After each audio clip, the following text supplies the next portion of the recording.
नमस्कार दोस्तों, मैं नीरज जहांगीर स्वागत करता हूं आपका पाठशाला क्लासेस के इस YouTube प्लेटफॉर्म पर। आज के सेशन में हम बात करने वाले हैं राजस्थान पीएसआई एग्ज़ाम 2026 के बारे में। आप सभी को पता है कि आपका एग्ज़ाम है वो 5 और 6 अप्रैल 2026 को होने वाला है। मतलब एग्ज़ाम बिल्कुल सिर पर है। ये जो थोड़ा सा टाइम बचा है उसको आप किस प्रकार यूटिलाइज कर सकते हो जिससे आपकी तैयारी है वो और मजबूत होगी, इसके बारे में हम बात करने वाले हैं। साथ ही हम बात करने वाले हैं कि जो एग्जाम देने जा रहे हैं उनको किन बातों का ध्यान है वो रखना है और कौन सी ऐसी गलतियां हैं जो आपको बिल्कुल नहीं करनी, क्योंकि एक छोटी सी गलती एक बहुत बड़ा खामियाजा है, उसका आपको भुगतना पड़ सकता है। तो इन सभी चीजों के बारे में बात है वो हम करने वाले हैं, तो सेशन को आपको लास्ट तक देखना है। यहां पर हम बात करें एसआई भर्ती 2025 अभ्यर्थियों को क्यूआर कोड के माध्यम से प्रवेश है वो मिलने वाला है। मतलब आपका जो एडमिट कार्ड है उस पर एक क्यूआर कोड रहेगा, उसको जैसे ही स्कैन किया जाएगा तब आपकी सारी डिटेल है वो कंप्यूटर में रहेगी और उसके बाद में ही आपको जो एग्जाम सेंटर है उसमें एंट्री है वो दी जाएगी। साथ ही कहा गया है कि वीडियो से निगरानी होगी और यहां पर अहम बात लिखी हुई है कि 100 मीटर के दायरे में साइबर कैफे और ई मित्र हैं वो बंद रहेंगे। इसका क्या परिणाम है वो पड़ सकता है, उसके बारे में भी हम बात है वो करने वाले हैं। राजस्थान लोक सेवा आयोग ने एसआई भर्ती परीक्षा 2025 के लिए सुरक्षा व्यवस्था है वो बिल्कुल सख्त है वो कर दी है। 5 और 6 अप्रैल को आपका एग्जाम होने वाला है। 7,70,000 अभ्यर्थी हैं वो यहां पर एग्जाम देने वाले हैं। 41 जो शहर है वहां पर ये जो सेंटर है वो रखे गए। टोटल 1174 सेंटर है वो बनाए गए हैं और यहां पर आरपीएससी के जो सचिव है अभी वर्तमान में रामनिवास जी मेहता, उन्होंने ये सारी जानकारी है वो बताई है। अब देखो यहां पर हम बात करें कि आपको क्या क्या बातों का ध्यान रखना है। पहली बात तो आपके वैसे एडमिट कार्ड है वो अभी आए नहीं है। अभी आपके सिटी कौन सी है कि भैया कौन सी शहर में आपका एग्जाम होने वाला है, इसकी जानकारी अवेलेबल है। तो पहले तो आपको यह पता कर लेना है कि आपका एग्जाम कहां पर होने वाला है। जैसे मान लो मुझे पता लगता है कि साहब एक्स आदमी है, उसका एग्जाम है वो होने वाला है कहां पर, जयपुर में। तो ध्यान रखना है कि जयपुर आपके जाने और आने की ये सारी व्यवस्थाएं हैं वो आपको तय कर लेनी है। खास तौर पर जाने की व्यवस्थाएं हैं वो तो आपको अभी से ही तय कर लेनी है। मतलब यदि आप ट्रेन वगैरह से जा रहे हो, दूर पड़ रहा है, तो आपको टिकट वगैरह है वो अभी ही करवा लेने हैं। आगे देखो, आगे 2 तारीख से यहां पर हम बात करें तो ये रहा कि यही एसआई भर्ती परीक्षा 2025 परीक्षा जिला जारी हो चुका है। जो प्रवेश पत्र है वो 2 को जारी होने वाला है। 2 अप्रैल को अभ्यर्थियों को प्रवेश पत्र है वो अपलोड है वो कर दिया जाएगा। तो यहाँ पर 2 आपके एग्जाम होंगे। मतलब जीके का यहाँ पर बात करें 11 बजे से 1 बजे के बीच में तो आपके सामान्य हिंदी का पेपर होने वाला है और 2 से 5 बजे के बीच में जनरल नॉलेज है उसका आपके एग्जाम है वो होने वाला है। अब किन बातों का आपको ध्यान रखना है, आपके पास में एडमिट कार्ड होना चाहिए, क्योंकि बहुत सारे स्टूडेंट ऐसे होते हैं जो लास्ट टाइम में सोचते हैं कि मैं एडमिट कार्ड निकलवा के ले जाऊंगा और फिर वहां पर जाकर याद आता है कि एडमिट कार्ड तो लाई नहीं, और वहां पर आसपास में कुछ दुकानें होती है जिसे निकलवा लेते हो। लेकिन इस बार इसका भी फायदा आप नहीं ले पाओगे, क्योंकि 100 मीटर के दायरे में आपको कोई भी मित्र और कैफे हैं वो नहीं मिलेंगे, है ना। जो एडमिट कार्ड वगैरह निकालते हैं ऐसी कोई भी दुकानें आपको नहीं मिलने वाली है। तो इससे पहले ही आपके पास में एडमिट कार्ड होना चाहिए। उस पर देखना है कि क्या क्यूआर कोड है, क्या क्यूआर कोड होना ही चाहिए, इस बात का भी विशेष तौर पर आपको ध्यान है वो रखना है। उसके बाद में आपको 2 अलग अलग एडमिट कार्ड आपके पास में होने चाहिए, क्योंकि पहला पेपर देने के लिए एंटर करोगे, फिर बाहर आओगे, तब दूसरा पेपर जब देने जाओगे तब भी आपके पास में एक एडमिट कार्ड है वो होना चाहिए। बाकी आपकी फोटो है, आपके जो ओरिजिनल जो आपके आइडेंटिटी कार्ड है वो आपके पास में होना चाहिए। आपके पास में पारदर्शी पेन है वो आपके पास में होने चाहिए। इस बात का विशेष तौर पर आपको ध्यान रखना है। बाकी आराम से ज्यादा बन ठन के जाने की कोई आवश्यकता नहीं है। पजामा और टी शर्ट में आराम से जा सकते हो। चप्पल पहनकर जाने का प्रयास करना, जूते वगैरह बाद में खुलवा दिए जाते हैं तो चप्पल पहनकर जा सकते हो आप। उसके बाद में लड़कियां विशेष तौर पर ध्यान रखना है कि आपके बटन वगैरह नहीं होना चाहिए ड्रेस में, और प्रयास करना है, प्रयास नहीं, इस चीज का विशेष तौर पर ध्यान रखना है कि किसी प्रकार की ज्वेलरी आपको नहीं पहनकर जानी। आपको हाथ में कड़े, कानों में जो बालियां होती है, नाक में जो आप पहनते हो, किसी प्रकार का कोई भी आभूषण है वो नहीं होना चाहिए, क्योंकि इससे देखो दिक्कत क्या है। हो सकता है आपके दिमाग में सर नहीं लास्ट टाइम में जाकर मैं खोल लूंगा, है ना, ये मतलब ये आभूषण वगैरह मैं उतार लूंगा, या बेल्ट वगैरह लड़के कहते हैं लास्ट टाइम में सर बेल्ट वहीं पर उतार के रख दूंगा। इससे क्या है, कहीं ना कहीं आपके दिमाग पर प्रेशर पड़ता है। मतलब टेंशन आपको 0% टेंशन रहनी चाहिए। आपका बस एक ही टेंशन है कि साहब एग्जाम मुझे कैसे देना है। उससे पहले किसी प्रकार की कोई भी टेंशन है वो आपके दिमाग में नहीं होनी चाहिए। सारी चीजें वेल प्लान तरीके से करना है आपको, कोई भी हड़बड़ी है वो नहीं करना है। खास तौर पर ध्यान रखना है कि आप किसी प्रकार की गलती ना कर बैठे। गलती कैसी कि एडमिट कार्ड सही नहीं है, फोटो नहीं है आपके पास में, तो अभी से ही फोटो है वो अब आपके पास में 2-3-5 दिन का समय है, तो इसमें आप आराम से फोटो वगैरह है वो ले सकते हैं। एडमिट कार्ड है वो आपको जैसे ही एडमिट कार्ड आता है आपको एडमिट कार्ड है वो निकाल लेना है। 2 एडमिट कार्ड आपके पास में होनी चाहिए, आपके पास में पारदर्शी पेन है वो होना चाहिए, आपके आइडेंटिटी कार्ड होना चाहिए जिसमें आपकी डेट ऑफ बर्थ है वो भी रहती है। तो इन चीज़ों का ध्यान रखना है। फिर जिस दिन जा रहे हो उस दिन क्या ध्यान रखना है, कपड़ों का ड्रेस कोड का विशेष तौर पर ध्यान रखना है, और आभूषण वगैरह है वो कुछ भी पहन कर नहीं जाना है। साथ ही ऐसे धागे, चेन, हाथ में कुछ भी चीजें हैं वो आपके पास में नहीं होनी चाहिए। इस चीज का विशेष तौर पर आपको ध्यान है वो रखना है। यहां पर आगे बात करते हैं सर, आगे यहां पर हम बात करें कि यहां पर जो 2 चरणों में ये पेपर है वो होने वाला है, तो ध्यान रखना है कि जिस दिन आप सुबह निकलते हो सारी व्यवस्थाएं करके जाना। मतलब एक छोटी सी चीज है ना वो आपके एग्जाम या आपने जो पिछले 1-1.5 साल से जो मेहनत की है उसको तबाह करके रख देगी। खाना की व्यवस्थाएं हैं वो पहले ही करके निकलना है। मतलब सुबह आपके लिए यहाँ पर 11 बजे से जो पेपर स्टार्ट होगा, मतलब आपकी एंट्री है वो लगभग 9 बजे से शुरू हो जाएगी। तो आपको विशेष तौर पर ध्यान रखना है कि आपने सुबह कुछ खाया हुआ हो। दूसरी बात है यहाँ पर जो आपके बीच में टाइम मिलता है इसमें भी आपको खाना है, अच्छे से खाना है, पानी है उसका विशेष तौर पर ध्यान रखना है। वरना होता क्या है कि पहले पेपर में आपकी एनर्जी रहती है लेकिन दूसरे पेपर में आते सिर दर्द है वो होने लग जाता है, तो उससे आपका पेपर है वो बिगड़ने के चांसेस ज़्यादा रहते हैं। तो इस चीज़ का भी विशेष तौर पर ध्यान है वो रखना है।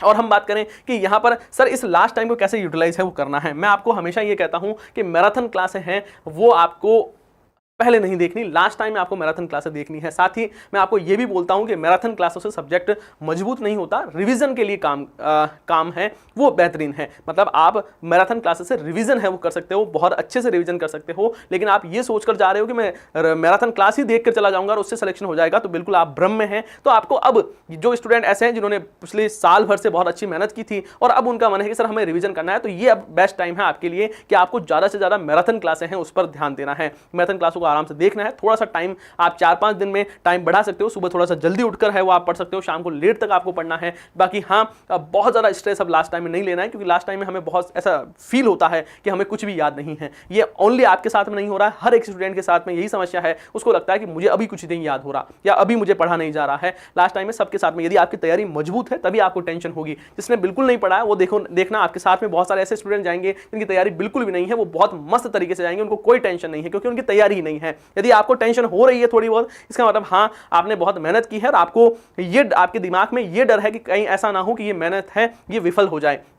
तो टेंशन है वो अच्छी टेंशन है ना, दाग अच्छे हैं, कुल मिला की बात यूं है। तो टेंशन यदि हो रही है तो अच्छी बात है, टेंशन होनी ही चाहिए क्योंकि आपने बहुत मेहनत की है, आप ईमानदार है अपने काम के लिए, इसके लिए आपको टेंशन हो रही है। लेकिन उसको टेंशन को अपने आप पर हावी नहीं होने देना है। इस चीज़ का विशेष तौर पर आपको ध्यान है वो रखना होगा। बाकी पेपर कैसे अटेम्प्ट करना है उस पर मैं अलग से वीडियो बनाने का प्रयास करूंगा, जिससे हम इसके बारे में भी बात करेंगे कि आपको कैसे पेपर अटेम्प्ट करना है। बाकी कुछ विशेष चीज़ों मैं स्पेशली आपको बहुत ब्रीफ में बता दूं।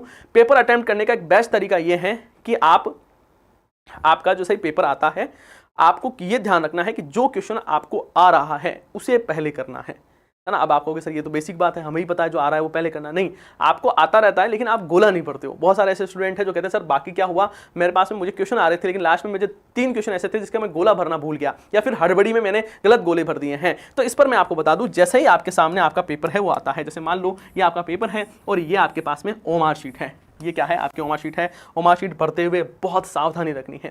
देखो, पेपर अटेम्प्ट जो आपने कर रहे हो वो एक अलग चीज़ है कि हो सकता है कोई क्वेश्चन है वो आपको नहीं आ रहा है, वो एक साधारण गलती है। लेकिन जब आप रोल नंबर गलत भर देते हो, नाम गलत भर देते हो, ये अपराध की श्रेणी में आता है ना, ये गलती की श्रेणी में नहीं आता। कोई क्वेश्चन आपको नहीं आ रहा है वो ठीक है, गलती है आपकी कि आपने सही से पढ़ा नहीं होगा इसलिए नहीं आ रहा है। लेकिन यदि आपने रोल नंबर गलत भर दिए, नाम गलत भर दिया, जहां पर कुछ लिखना था वहां कुछ और चीज़ लिख कर आ गई, ये अपराध की श्रेणी में आता है मेरी तरफ से। कि यार इतनी समझ आप में होनी चाहिए, इतना दिमाग का विकास तो आप में हुआ ही होगा। आप एसआई का एग्जाम देने जा रहे हो कि ये छोटी छोटी गलतियों से बचना है। कैसे काम करना है, इत्मीनान से रखना है, बहुत ज़्यादा हड़बड़ाना नहीं है। हर एक चीज़ को 2 बार रेक्टिफाई करके उसके बाद में करना है। तो पहली बात तो आपको सारे रोल नंबर है वो सही तरीके से भरने हैं। फिर ये आपके क्वेश्चन पेपर, क्वेश्चन 1 आपने देखा और एक क्वेश्चन आपको देखते ही लगा कि साहब ये मुझे 100% आता है, ऑप्शन नंबर बी बिल्कुल सही होगा। ये आपकी ओमार शीट, तुरंत यहां पर देखो बी वाला गोला है वो भर दो तुरंत। हाँ सर तुरंत। अब ये प्रक्रिया मेरी है ना, प्रक्रिया मतलब ये मैं अपनी तरीके से, मेरा जो एक्सपीरियंस है, मैं जो स्टूडेंट से मिलता हूं उसके आधार पर चीज़ों को बता रहा हूं। हो सकता है आपको कुछ अलग आपका तरीका हो पेपर अटेम्प्ट करने का, आप उसको अप्लाई है वो कर सकते हैं। मैं अपना तरीका बता रहा हूं या मैं अपने एक्सपीरियंस के आधार पर आपको सारी चीज़ें हैं वो बता रहा हूं। क्वेश्चन 1 आपको आता है, आपको पता है 100% ऑप्शन यही होगा, तुरंत भर दो। ऑप्शन 2 आप देखते हो, आपको लगता है सर नहीं आ रहा है, किसी हालत में नहीं आएगा। कुछ क्वेश्चन ऐसे होते हैं हवा ही नहीं लगती, अते पता ही नहीं है सर, मैंने 2 बार क्वेश्चन पढ़ के देख लिया है, कुछ समझ में नहीं आ रहा है, तुरंत भर दो ई। तुरंत ई भर दो कि साहब नहीं आता है। उसके बाद में क्वेश्चन नंबर 3 आप देखोगे और क्वेश्चन 3 में आप देखोगे कि साहब ये क्वेश्चन ऐसा आ रहा है कि 2 मुझे ऑप्शन आ रहे हैं और मतलब थोड़ा सा कंफ्यूजन है, करो क्या, किसमें, क्वेश्चन पेपर में एक गोला बना दो। कैसा गोला? चौकोर गोला बना देना है, या चौकोर गोला मतलब चौकोर ऐसा आकर गोला जो भी आपको है वो आपको बना देना है। साथ ही इसको ऊपर लिख लेना। कैसे? ये जो पेपर है, पेपर यहाँ पर 3 नंबर ऐसे लिख दो। फिर 4, फिर आप 4 देखते हो, 4 आपको आ रहा है, 4 तुरंत भर दो। 5 आप देखते हो, 5 नहीं आ रहा है मान लो, 5 को आप तुरंत ई भर दो। 6 आपने देखा और 6 में फिर वही समस्या आई कि सर मुझे थोड़ा सा कंफ्यूजन है, हो सकता है इसका ऑप्शन ए होगा या बी होगा, तो इसको अभी आप स्किप कर सकते हो और यहां पर ऊपर लिख दो कि साहब मुझे 6 नंबर क्वेश्चन है वो मुझे वापस है वो देखना है। दूसरी बात, पहले जो रीजनिंग के क्वेश्चंस है, जो क्वेश्चन ऐसे हैं जिसको टाइम टेकिंग क्वेश्चन है, उनको आप स्किप कर सकते हो, बाद में देख सकते हो। अब इस चीज से फायदा क्या है?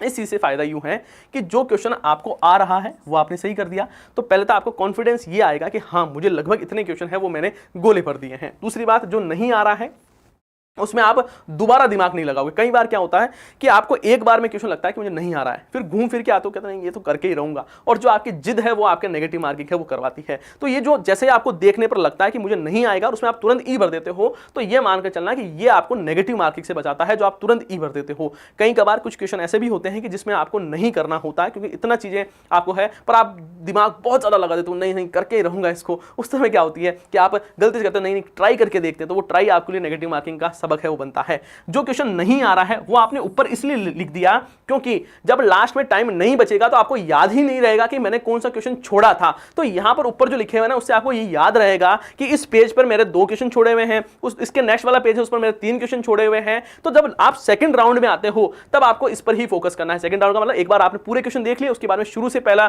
पेज है उसको खोलकर देखते हो, तब आपका दिमाग है वो इन्हीं पर ही क्लिक है वो करना चाहिए। जो आपने कर लिया उसका दिमाग नहीं लगाना है, जिसमें आपने ई भर दिया उसमें दिमाग नहीं लगाना है, सिर्फ और सिर्फ दिमाग इस पर लगाना है जो आपने स्किप है वो किए हैं, अब उसको क्वेश्चन को करना है। ये एक बेहतरीन तरीका है। जिससे क्या फायदा होगा? इससे फायदा ये भी होगा सर, पहली बात तो कि कुछ बच्चे ऐसे होते हैं सर मैं 10 क्वेश्चन एक साथ करता हूं, है ना, पेपर पर राइट टिक लगाता हूं, उसके बाद में 10 के गोले भरता हूं। अब इससे नुकसान क्या है कि यदि आप एक भी गोला चूक गए और आपने 2 के गोले गलत भर दिए, बहुत सारे बच्चे ऐसे कहते हैं सर बाकी सब ठीक है गोला गलत भर दिया, है ना। कुछ बच्चे कहते हैं सर ई वाला गोला भरना भूल ही गए क्योंकि लास्ट में सर इतना था, जो एग्जामिनर था वो बिल्कुल सिर पर बैठ गया था, तो वो चीजें नहीं हो पाई थी। तो इस चीज के बचने के लिए आपको गोला है वो तुरंत भरने का प्रयास है वो करना है। जिसमें आ रहा है, जिसको नहीं आ रहा है उसको तो तुरंत ही भर दो, जिसमें कंफ्यूजन है वहां पर थोड़ा सा आप चेक है वो कर सकते हैं। तो इस चीज का आपको ध्यान रखना है जिससे आप अच्छे नंबर ला सकते हैं। आपको पेपर करने का सही तरीका है वो पता होना चाहिए, क्योंकि ज्यादा दिक्कत है वो यही आ रही है कि सर पेपर आ रहा था गोले गलत भर दिए। गोले गलत भरने की बड़ी समस्या है, तो गोला गलत भरना और नेगेटिव मार्किंग से आप इस तरीके से बच सकते हो। बाकी आपको जो बेहतरीन लगता है उससे आपको तैयारी है वो करनी है, वैसे ही आपको पेपर है वो देना है। बाकी अभी आपके लिए मैं बता दूं कि आप जैसे ही पाठशाला क्लासेस का यूट्यूब चैनल देखोगे, यहां पर प्लेलिस्ट वाले सेक्शन में आओगे, यहां पर आपको मैराथन क्लासेस है वो देखने को मिलेगी। यहाँ पर देखो आपके लिए स्पेशल मैराथन क्लासेस है वो लगाई जा रही है। ये देखो ये सारी मैराथन क्लास है, इससे आप अपनी तैयारी को मजबूत कर सकते हो, जहाँ पर आपको geography, polity, art and culture ये सारी चीज़ें हैं वो पढ़ाई गई है। तो आप इससे अपनी मैराथन क्लास से अपनी तैयारी को मजबूत कर सकते हो। उसके साथ ही मैं आपको बता दूं कि यहाँ पर हमारे जो करण सर हैं उनके द्वारा स्पेशल आर्ट एंड कल्चर की पीएसआई के लिए क्लासेस है वो ली हुई है, तो आप इससे भी तैयारी है वो अच्छे से कर सकते हैं। मतलब जो मैराथन क्लासेस है वो आपके लास्ट टाइम में अपनी तैयारी को मजबूत कर सकते हैं। 4-5 टाइम में आपको रिवीजन है वो करना है, ज़्यादा से ज़्यादा जो चीज़ें आपने पढ़ी है, आपके नोट्स है, उसको कैसे आप यूटिलाइज कर सकते हो, इस पर आपको विशेष तौर पर ध्यान देना है। आज का सेशन कैसा लगा है उसके बारे में बताना है। यदि किसी प्रकार का कोई डाउट है, कोई चीज़ आपको और पूछनी है तो आप बिल्कुल पूछ सकते हो। आप सभी का बहुत बहुत धन्यवाद। हम मिलते हैं नेक्स्ट सेशन में। जय हिंद, जय भारत।